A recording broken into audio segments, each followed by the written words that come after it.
گەرم و گەشتنی سڵاوەکانتان پێشکەش بینەرانی خۆشەویستی تەلەڤیزیۆنی کۆمەڵە، خۆشحاڵین لەوەی کە جارێکی تر لە بەرنامەی ئێمە بینەرانەوە دەبینە میوانی ماڵەکانتان. هیوادارین کە لە هەر کوێکەن ساغ و سڵامەت بن و مەجای ئەوەتان هەبێت تا کۆتای ئەم بەرنامەیەش لەگەڵمان بن.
She let them die and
بینەرانی عزیز، هاتنی وەرزی سەرما ئەگەر گۆڕانکارێکی سروشتیە و مەرجی بەردەواممانەوەی ژیان لەسەر گوێ زەویە بۆ جەماوەری هەژار و دەستەنگ ڕەنج و کوێرەوەری و بێبەشی نەبێ شتێکی تری بە شوێنەوە نییە.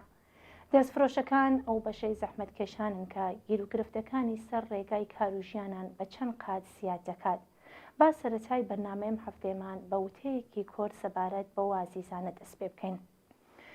زۆربەی بێکارانی شارەکان لە پیادەڕەوەکاندا، جادۆبانەکانی دەرەوەی شار، دەوروبەری ترمیناڵەکان و تەقریبەن لە هەموو شوێنێک بە ساتێکیان لە جلوبەرگە کۆن و دەست چەندمەوە بگرە تا سەوزە و میوە و کەرەسەی یاری مناڵان و وەسایلی ئاشپەزخانە و هەموو جۆرە خواردەمەنیەک و شتومەتێک کە پێداویستی توێژی خوارەوەی کۆمەلگان بڵاو دەکەنەوە تا شۆ بەدەستی بەتاڵ نەگەڕێنەوە بۆ نێو بنەماڵەکانیان.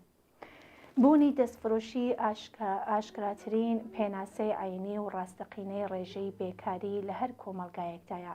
زۆربەی ئەم دەستفرۆشانە لاوانێکن کە تازە گەیشتنەتە تەمەنی کارکردن و یان دەرسیان خوێندە و چوونەتە زانکۆ، بەڵام شانسی ئەوەیان نەبووە کە لە بواری شارەزایی خۆیاندا کارێکیان دەست بکەوێ.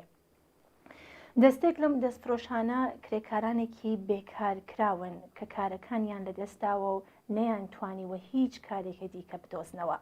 ژمارێکی دیکەیان کرێکارانێکی لە کار کۆتون کە ئیتر توانای کارکردنی ڕابردوویان نەماوە و لە هیچ چەشنە یارمەتێکیش بەهرەمەند نین. ژمارێکیش لەم دەستفرۆشانە ژنان و پیاوانێکی بەتەمەنن کە لە هیچ لایەکەوە یارمەتی نادرن و یان ئەگەر شتێکیشیان بدرێتێ پێداویستیەکانی ژیانیان جابین ناکات. بەشێکی دیکەشیان کەسانێکن کە بەو کارەی هەیانە ناتوانن وەڵام دەرەوەی پێداویستیەکانی ژیانی خۆیان و بنەماڵەکانیان بن. کۆماری ئیسلامی نەتەنیا وەڵامێکی بۆ ئەو بێکارانەی بە شوێن کارەوە نییە، بەڵکو ئەو کاتشکە بێکارن بۆ دابینکردنی پێداویستی ژیان و بەڕێوچوونیان ڕوو دەکەنە دەستفرۆشی بە شێوەی جۆرا و جۆر لەلایەن ڕژیمەوە دەکەونە بەر هێرش. دەست بەسەر وەسایلەکان دەگیرێ و گەلێک جاریش تاڵان دەکرێت. لە ڕاستیدا ئەگەر ئەو لاوەی بە شوێن کارەوەیە و ئەو کرێکارەی بێکار کراوە و ئەو کرێکارەی لە کار کەوتووە یان ئەو ئینسانە بە تەمەنەی کە ئیتر نابێت کارکات ژیانێکی دابین کراویان بواە، نەخۆیان و نە مناڵەکانیان ناچار بە دەستفرۆشی نەدەبوون.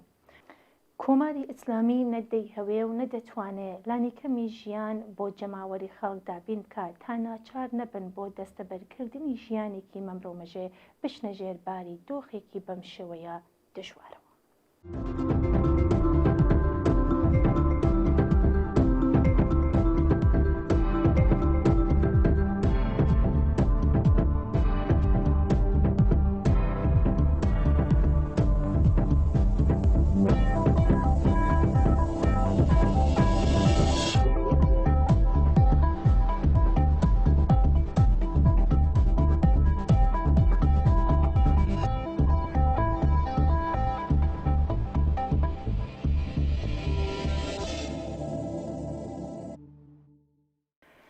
گەلێک جار بینەرانی ئازیزی تەلەڤیزیۆنی کۆمەڵە ناونیشانی کەسانێک کە لە ئاواییەکان یان لە مەحەلەکەیان مەوادی مخەدر دەفرۆشن بۆ ئێمە دەنێرن و ئێمە بڵاوی ناکەینەوە.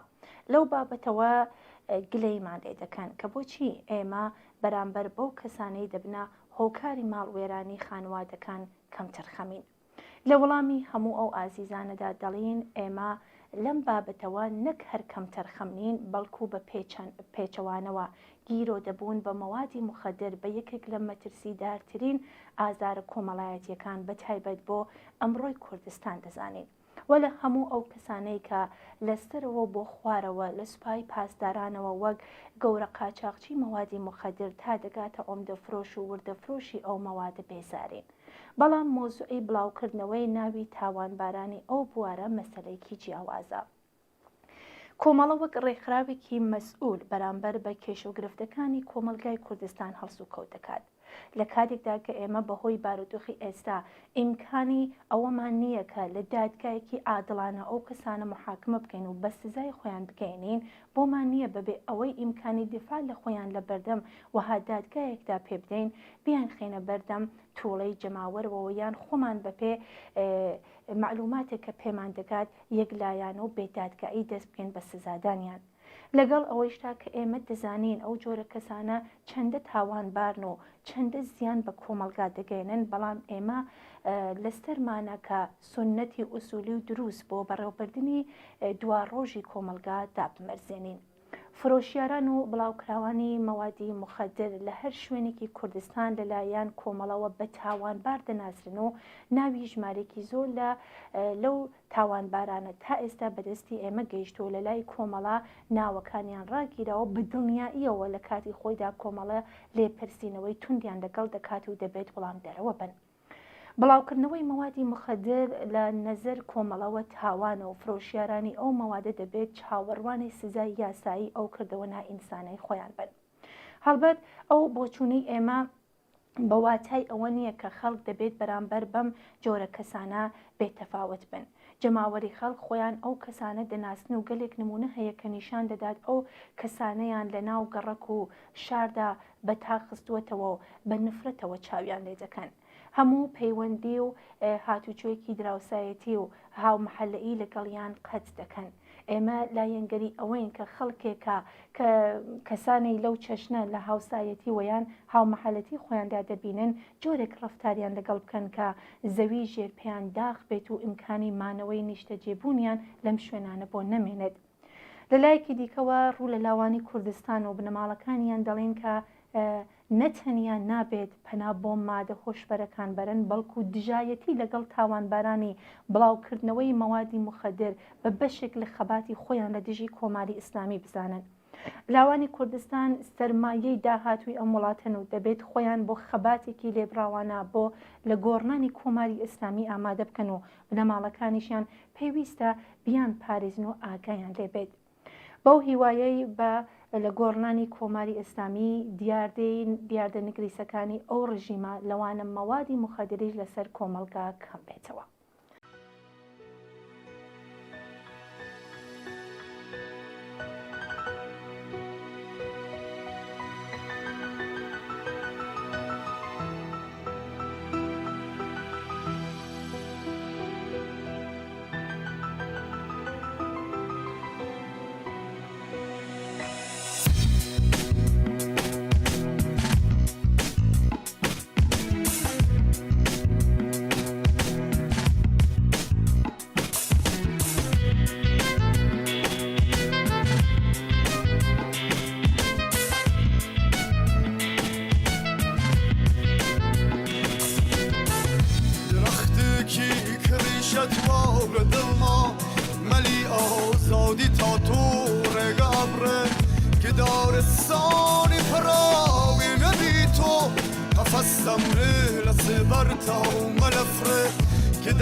لتاریکی شوانی غربتم دا هاتی من هتاوی بربیانی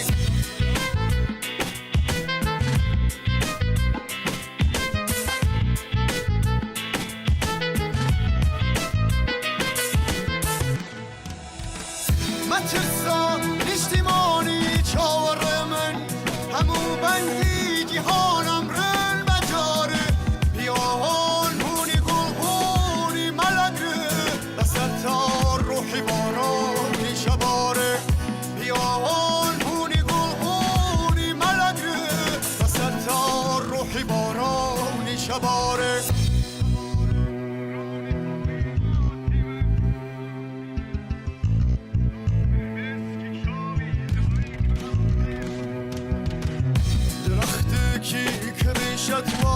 دلما ملی آزادی تا تو رگابره که دارستانی پراوی نبی تو قفصم لسه برتا و ملفره که دارستانی پراوی نبی تو قفصم لسه برتا و ملفره قفصم لسه برتا و ملفره قفصم لسه برتا و ملفره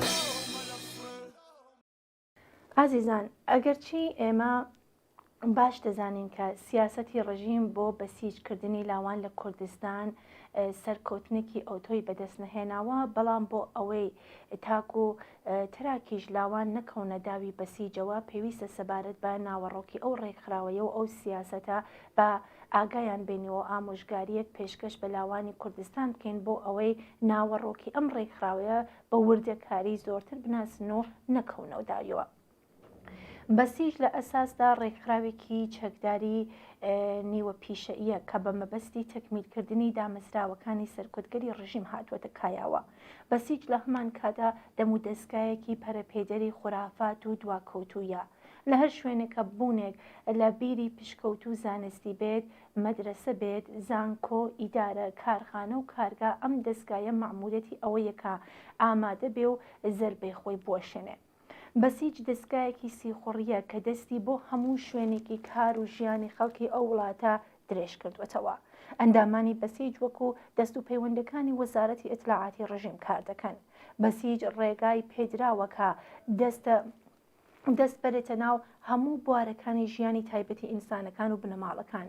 کاری داسپاندنی حیجابی ئیسلامی، پێشکردن بە هاوڕێتی کچان و کوڕان، راپۆردان و تەنانەت هێرشبردنە بۆ سەر کۆبوونەوەی شائی و زەماوەندی خەڵک و بۆ سەر نەوار و سیدی فرۆشیەکان و دەیان ئەرکی تری لەو چەشنا.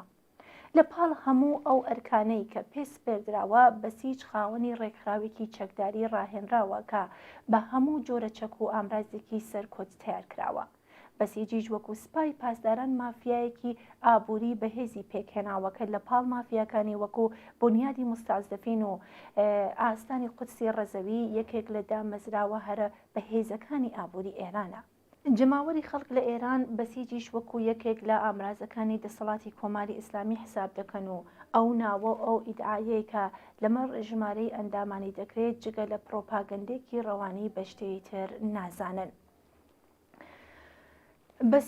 بەسیجگیری سیاسەتێکە کە لە کوردستانیش بەڕێوە دەچێت. تشکیلاتی بەسیج لە کوردستانیش وەکو هەموو ئێران یەکێک لە ئامرازەکانی سەرکوتی کۆماری ئیسلامیە. هێزی بەسیج لە کوردستانیش بەشێکیان پیشەین و بەشێکیان لەگەڵ ئەوەشدا کە ژیانی ئاسایی دەکەن دەبنە ئەندامی بەسیج. پایگاکانی بەسیج لە گەڕەکەکان، لە مەدرسەکان، لە ئیدارەکان، لە ژمارێک لە ئاوایەکان دامەزراون. بەگەلێک شێوەی وەک بەڵێنی ناردنی خوێندکاران بۆ زانکۆ، بەڵێنی زەمین و ماڵ پێدان، دانی گیرەی خواردەمەنی و کەلوپەلی ناوماڵ، حەقدەستی مانگانە بۆ ئەوانەی دەبنە بەسیجی هەڵسوڕاو، هەروەها بەزەخت بۆ هێنان و هەڕەشەکردن هەوڵ دەدەن ژمارێکی هەرچی زۆرتر لە خەڵک بخەنە ڕیزی ڕێکخراوی بەسیجەوە.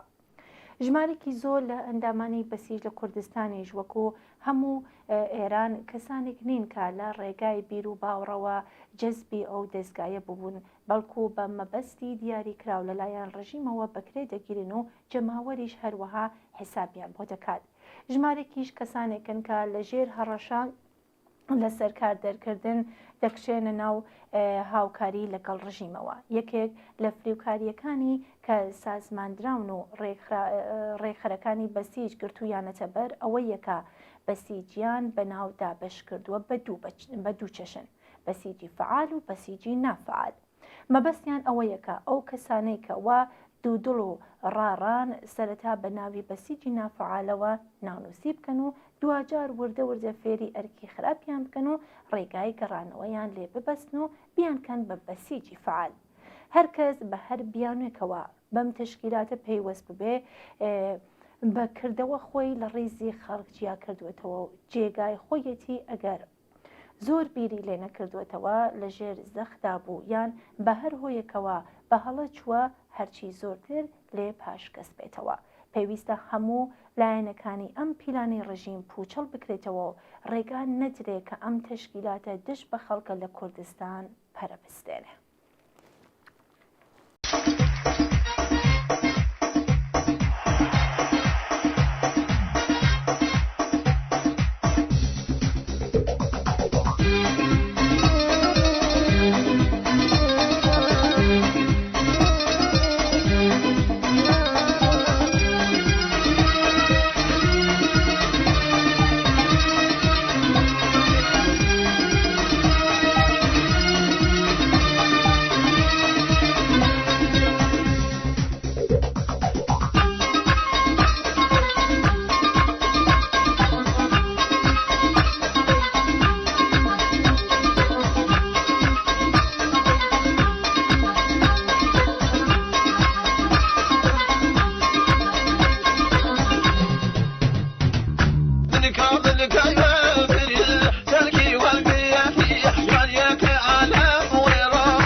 بینەرێکی خۆشەویستی بەرنامەکەمان بە نازناوی سەربەست پرسیاری کردووە کە ئێوە ستەمی نەتەوایەتی لەسەر نەتەوەی کورد بەچی دەزانن؟ ناسیۆنالیزم چۆن پێناسە دەکەن؟ جیاوازی بەرنامەی ئێوە لەگەڵ حیزبە سیاسیەکانی کوردستان کە بە ناسیۆنالیستان دەزانن چییە؟ سەربەستی بەڕێز، زۆر سپاس بۆ نامەکەت. ئەو مەفهومانەی کە ئێوە باسان کردووە ئەگەرچی پەیوەندیان بە یەکەوە هەیە بەڵام لە ڕووی کۆمەڵناسی زانستیەوە جیاوازن. پێویستە هەر کامیان لە جێگەی خۆیدا باس بکرێ و لێکدانەوەی بۆ بکرێت. بێگومان مەجالی ئەم بەرنامەیە بەرتەستر لەوەیەکە بتوانین لێکدانەوەیەکی هەمەلایەنی وا بکەین کە وەڵامی پرسیارەکانی ئێوەی بە تێروتەسەلی تێدا بێت. بە هەر حاڵ لەسەر داواکاری ئێوە کۆرتەیەکیش بووە لەم بابەتەوە باس دەکەین. ستەمکاری نەتەوایەتی لە کۆمەلگای کوردستان بەڕوونی لەم دیاردانە خوارەوە دەبینین. بەپێ گەشەی سەرمایەداری لە ئێران وەک هەر شوێنێکی تر لە کوردستانیش کورد وەک نەتەوەیەک ناسنامەی کۆمەڵایەتی پەیدا کردووە. ڕژیمی ئێران حاشا لە مافە سەرەتاییەکانی ئەم نەتەوەیە دەکات و ڕێگە نادات کە چارەنووسی سیاسی خۆی بەدەستەوە بگرێ. هەر حرەکەتێکی ڕزگارخوازیانە کە بەرامبەر بەم ستەمکاریە بکەوێتە ڕێز سەرکۆت دەکرێت. کوردستان لە بواری ئابووری و گەشەی سەنعەتیەوە بەپێ سیاسەتێکی بە ئەنقەس لە دواکەوتیدا ڕاگیراوە. ئاسی خزمەتگوزاری کۆمەڵایەتی لە هەموو بوارەکاندا لە خوارەوە لەم ڕوەوە لە زومرەی هەژارترین ناوچەکانی ئێراندایە. مافی سەرەتایی خوێندن و نووسین بە زمانی دایکی نکۆڵی لێ دەکرێت. دەستێوەردانی بۆرۆکراتیکانەی دەوڵەتی ناوەندی لە سەرجەم بوارەکانی پەیوەندیدار بە ژیانی خەڵکی کوردستان بەردەوام درێژەی هەیە و دەوڵەتی ناوەندی ڕاستەوخۆ لە دیاریکردنی سەرجەم بەرپرسانی خۆجێی کورد و غەیرەکۆ لەسەرەوە بڕیاری بۆ دەدات. بزوتنەوەی نەهێشتنی ستەمی نەتەوایەتی دشکردەوەیەکی جەماوەریە لە دژ بەم هەڵاوردن نابەرابەری و بێمافیەکانی سەرچاوەگرتوو لە هەبوونی ئەم ستەمە. بەڵام ئاکامەکانی ئەم ستەمە بۆ هەموو چین و توێژەکانی کۆمەلگای کوردستان وەکو یەک نییە. جیاوازی بنەڕەتی ئێمە بەرامبەر بە ستەمی نەتەوایەتی ئەساسەن لێرەوە سەرچاوە دەگرێت. ئەمڕۆکە سەرمایەدار و خاوەن سەروەت و سامانی کورد کە خاوەنی پلەپایەی خۆیەتی لە دەسەڵاتدا بە هەبوونی ئەو ستەمە زۆر ماندوو نیە و سەرجەم قازانجی خۆیان لە بەردەواممانەوەی وەزعی مۆجوودا دەبینن.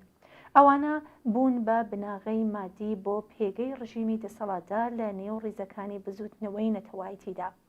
بەڵام بۆ کرێکار و زەحمەتکێشی کورد و لەو لایەنەوە کاتێک نەمانی ستەمی نەتەوایەتی بە مانای ڕاستەقینەی خۆی گۆڕانکاری لە بارودۆخی ژیاندا پێکدێنێ کە نەمانی ئەم ستەمکاریە لە هەمان کاتدا بە مانای ژیانێکی ئابووری ئاسانتر و ئاسوودەتر و فەزایەکی سیاسی ئاوڵاتر بۆ خۆی و ئاسۆی ڕوون و داهاتوێکی باشتر بۆ مناڵەکانی بێت.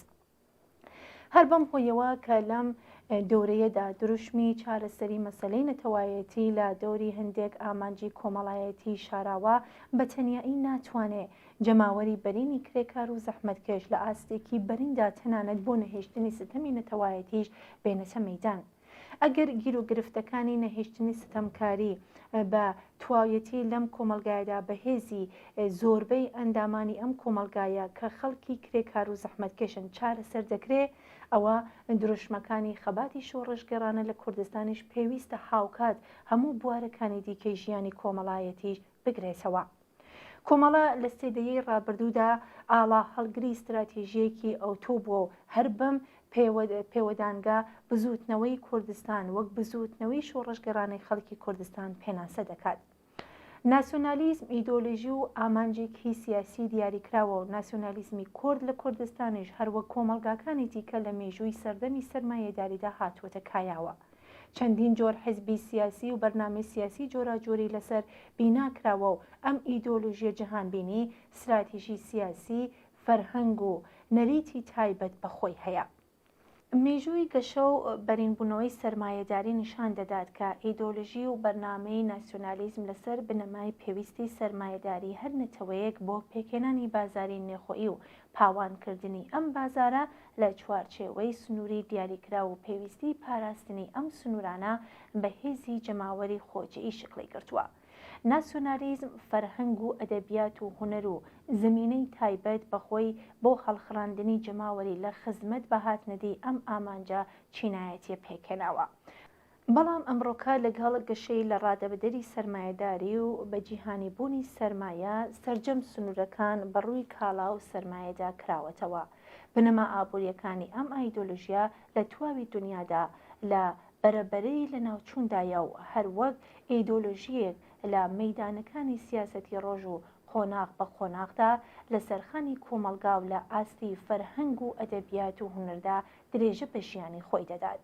پاشماوەکانی ستەمی نەتەوایەتی ئێستاش لێرە و لەوێ جیهانێکدا هەندێک زەرفەتی بەرتەسک بۆ هاتنەکایەی ناسیۆنالیزم لە بواری سیاسیدا پاراستووە. یەکێک لەو شوێنە دەگمەنانەی جیهان کوردستانە.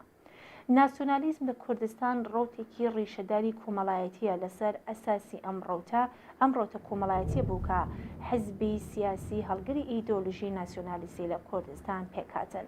ئەو حیزبانەکە لە چوارچەوەی نظامی سەرمایەداریدا و مناسباتی بەرهەمهێنانی زاڵ بەسەر کۆمەلگای ئێراندا خوازیاری بەشداریکردن لە دەسەڵاتی سیاسی خۆجێی و سەرتاسەری لە ئێراندا بوون.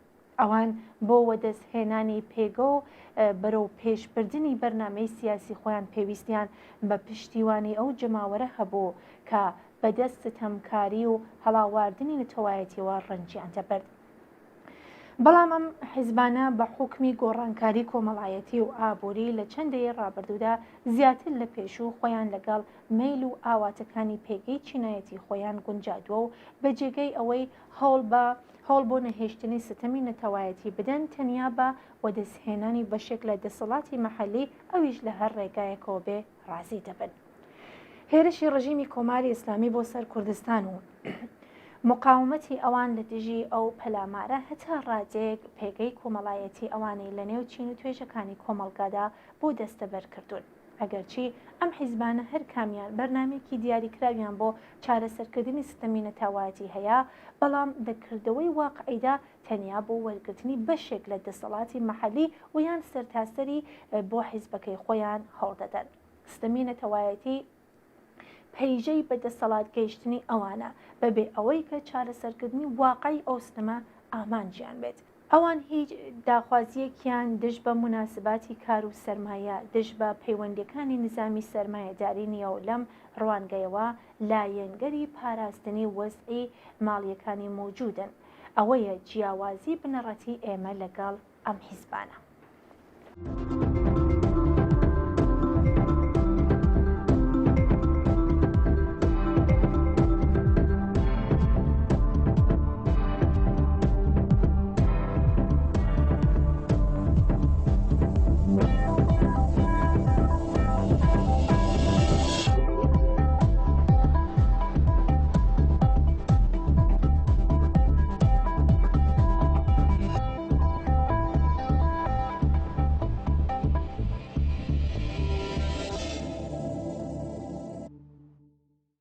زۆر بەداخەوە ئاگادار بووین کە ڕۆژی جومعای ڕابردوو واتە سیمانگی ڕێزبەری 1400 هەتاوی نەسرین عومەر عەلی لە هەڵسوڕەوانی پێکۆشەرانی دێرینی کۆمەڵا لە تەمەنی 51 ساڵیدا بەهۆی نەخۆشی لە نەخۆشخانەی شاری مەهاباد ماڵەوایی لە ژیان کرد.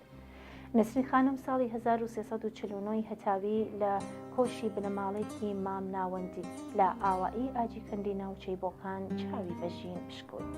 نەسرین عومەر عەلی هەر لە تەمەنی تازەلاویەوە وەک هەڵسوڕاوێکی لێهاتووی کۆمەڵا شان بەشانی هاوڕێ هەمەی برای شانیدایە بەر جێبەجێکردنی ئەو ئەرکانەی کە دەستپێدرا و زۆر بە جۆش و خڕۆشەوە لە پێنا و ئامانجە بەرزەکانی کۆمەڵەدا تێدەکۆشە.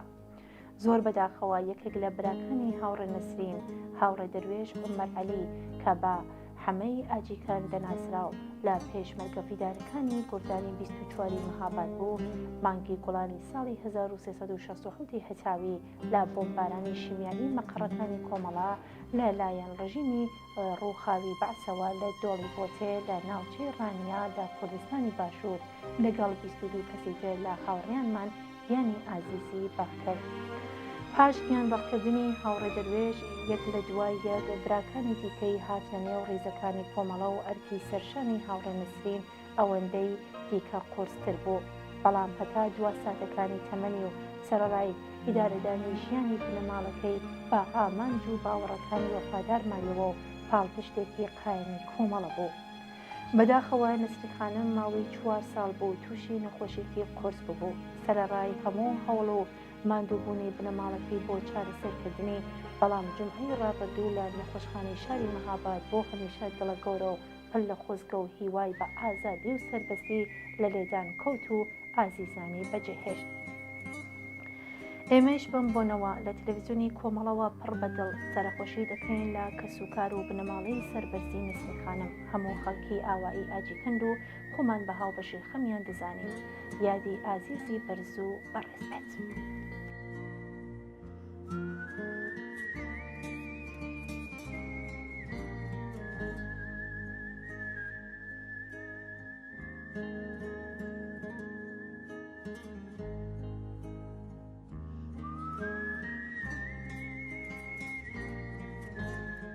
بەڵێ بینەرانی ئازیز، بەم جۆرەش هاتینە کۆتایی بەرنامەی هەفتەیە ئێمە بینەران. زۆر سپاس بۆ ئەوەی کە تا ئێستا لەگەڵمان بوون.